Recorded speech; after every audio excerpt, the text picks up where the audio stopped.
Hello and welcome to Chapter 4 of Psychology. We're doing socialization, or the stages of life. And of course, there's a debate whether we have like stages, whether it's continuous in that, whether it's like a abrupt change or you just slowly develop over the years. That fun stuff. So that makes development psychology very interesting to read about. So there's debate whether or not we go through like stages or it's gradual. One of the most popular stages that people talk about is Pidgeot's stages, which has the center motor stage, pre-operational, concrete operational stage, and formal operational stage.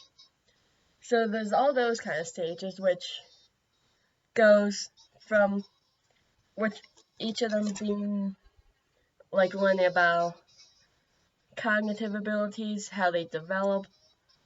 Like the sensomotor stage, between ages 0 to 2, you're like learning just senses and actions and object permanence, like whether this is always salad or whatever.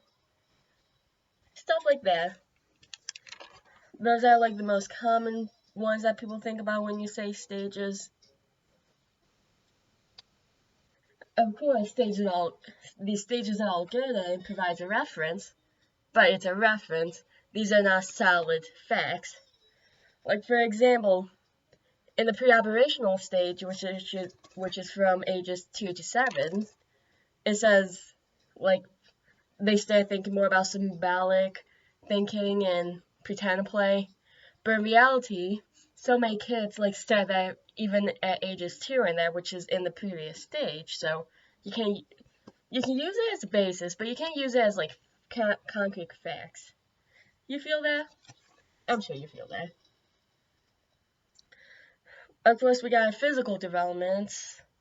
Like as you grow, you get stronger there till the age of 25-ish, which is when your cells start to die faster than they can regenerate. So thus, like your muscles, your sight, your sense of hearing, smell, and all that will decrease.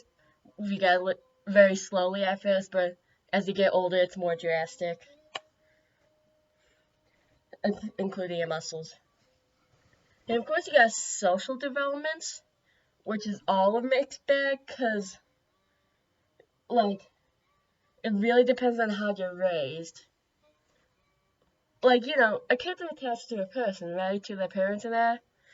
But if they had a poor, like, relationship or isolated relationship, they might have, like, developed insecure attachments or anxious attachments, which really affects how they interact with people later in life. So, social development is really critical when they are, like, first born to ages 2.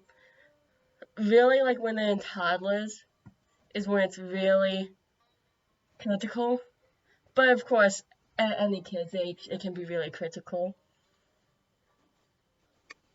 And yeah,